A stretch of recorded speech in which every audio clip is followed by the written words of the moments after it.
everybody, and welcome back to my channel. So as you guys can tell from the title of today's video, this is going to be my second trimester pregnancy update recap video. So I decided to go ahead and not do weekly pregnancy updates just because I've mentioned this in my other videos. It's kind of difficult to do weekly pregnancy updates because things don't necessarily change week to week.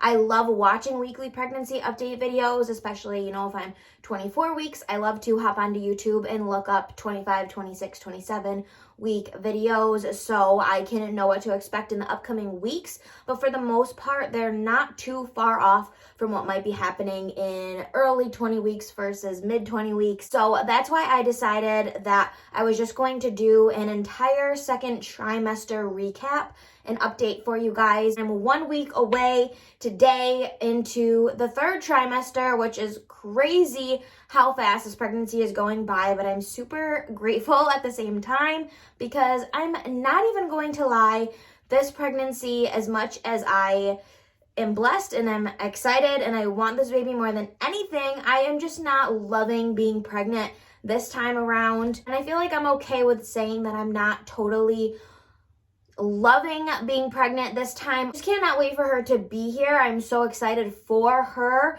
but I'm just over being pregnant already. Also, I know that there are tons and tons of women out there who might feel the same way, who don't want to admit that they're not enjoying pregnancy as much as they thought they would, whether it's even their first, second, third, however many pregnancies you are on. It's okay if it is not like your favorite thing about yourself that day. Before I jump right into today's video, I just wanted to say if this is the first video of mine you are watching, hello and welcome to my page. My name is Alyssa. I am currently pregnant and finishing up the second trimester, and I am expecting another little girl come October. So for those of you who are new on my channel, if you are curious to see my previous pregnancy updates from this pregnancy from the beginning until 19 weeks, I believe is the one before this. Go check that out. I will leave those linked for you below as well. And then this video will fill the gap for everything in the second trimester. So the first thing I want to talk about is my mood. So they've a little bit varied, but not too much. I feel as though I've been very emotional, which I know is just a typical pregnancy symptom mood. It's just expected. I mentioned in my 19-week video that I was feeling very needy that week, and that has continued on into weeks 20 to weeks 27. I still feel very needy. I feel very emotional. I cry very easily. I also feel very stressed lately in the second trimester, but it's not really a bad stress. It's more so just there's a lot to do, a lot going on, a lot to think about. It's going fast and slow at the same exact time. Then it's just, I feel like super hormonal and not myself. That's been something that I'm having a little bit of a hard time dealing with lately, is just not totally feeling like myself. But just say that the second trimester is just a wave of emotions,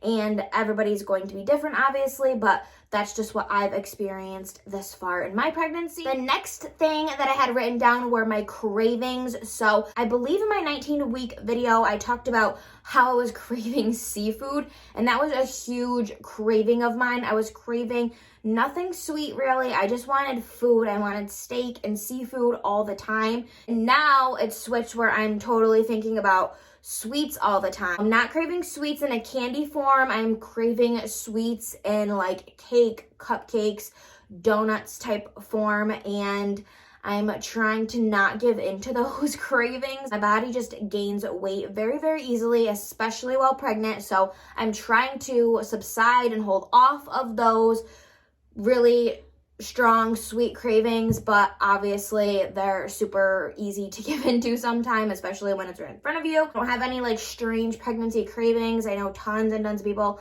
have like a wicked weird cravings, and like I love watching the videos where people like talk about those crazy cravings and they try other people's weird pregnancy cravings, and they're just super fun to watch. But luckily I don't have any of those cravings. I think that the grossest craving that I've had is probably pickles and mustard, but a lot of people also think that that's normal. But if you think it's gross, sorry, but it's really, really good, and I only eat it while I'm pregnant.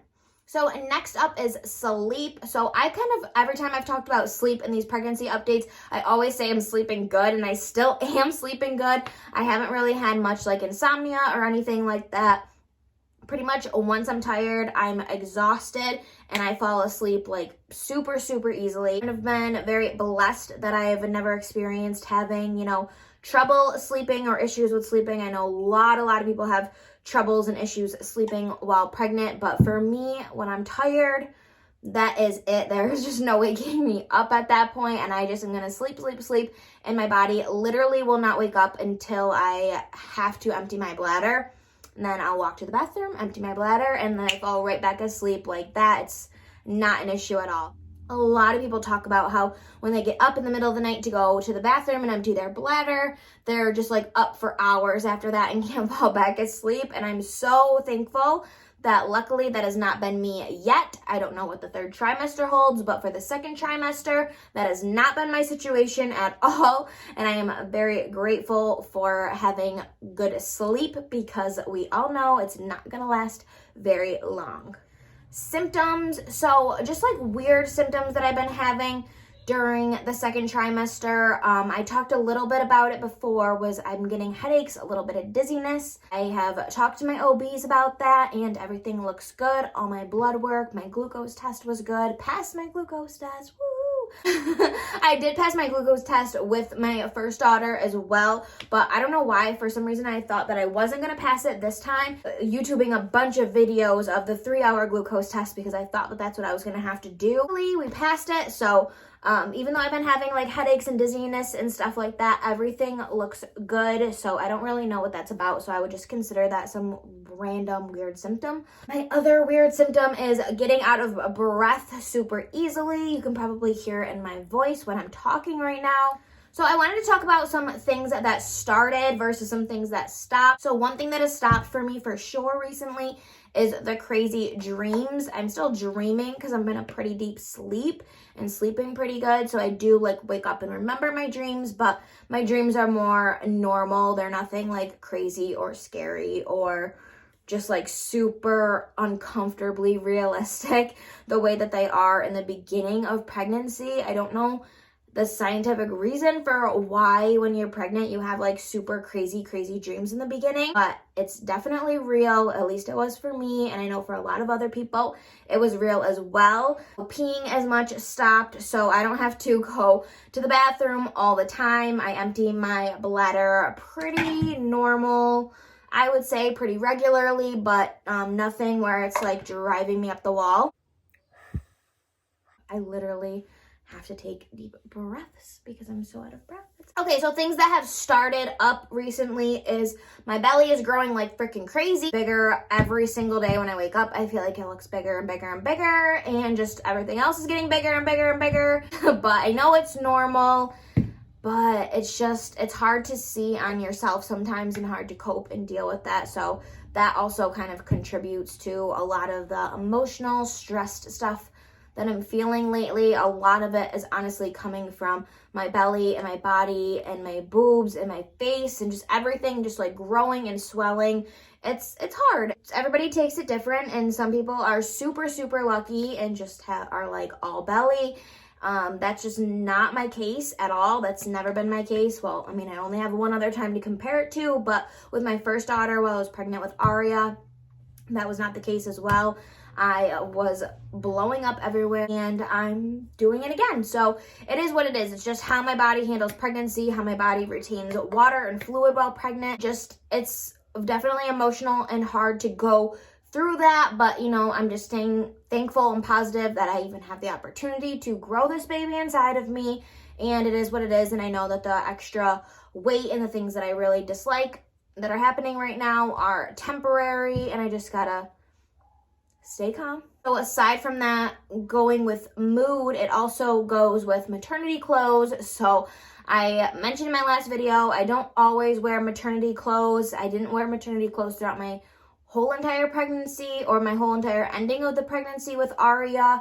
I did wear them quite a bit, but I didn't wear them like every single day. This time, if I had enough maternity clothes to wear every single day, I would. Probably going to have to go shopping at some point and pick up some more maternity clothes to get me through the last 10 weeks of this pregnancy.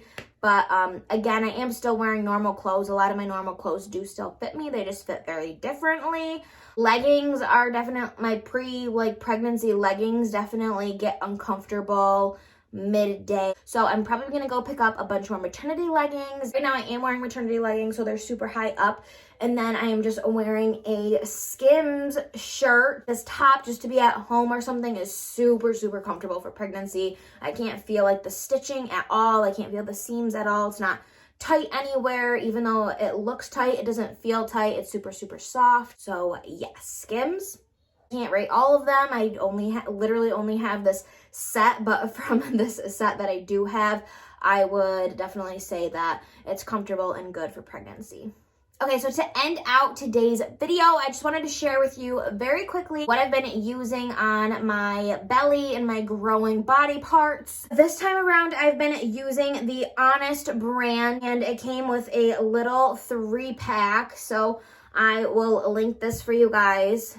I wanted something that was going to be really hydrating, that had good reviews, but also was more affordable because I know that it's not completely preventable. This came in a 3-pack from Amazon.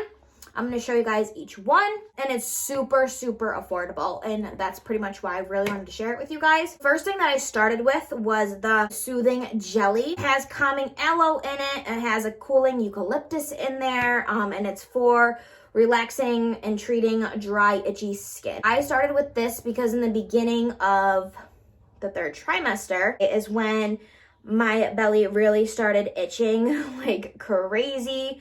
So this is what I started using, and it actually works very, very well. I just really, really liked it. It worked really well for me. It definitely stopped the itching, which is very, very rare. I tried a product that was super expensive, and it just did nothing for me, and I felt like I was still super like slapping my belly, trying not to itch it. But this, when I put this on, I really don't itch at all. So I would highly recommend this if you have an itchy growing belly. And then these two products I use together. I don't really go back and forth. Some people go back and forth with if they're going to use like their belly butter or their oil that day. I honestly put this on and then put this right over it. This is the Honest brand's Rock the Bump Body Butter. Massage this into your skin. I put this on my boobs. I put this on my butt. I put this on my thighs. I put this on my belly mostly. But yeah, anywhere that you're like prone to stretch marks or that you feel like your body's like stretching or growing, you can put this wherever. But on my fingers so you can see. It's really, really thick. I use about this much, and I rub it in and apply it all over. Right after that is when I apply the body oil. Same areas that I put the body butter, just anywhere that's growing or stretching. And this is a really, really great product as well. So thank you guys so much for tuning in. Thank you guys for watching today's video. I hope that this helped you. Do not forget to hit that subscribe button. Go ahead and follow me on Instagram. I will leave that right here. So again, make sure you're subscribed to my channel. Don't miss my 3rd trimester update recap video as well when the time comes for that. Thanks for watching, and I'll see y'all in my next video.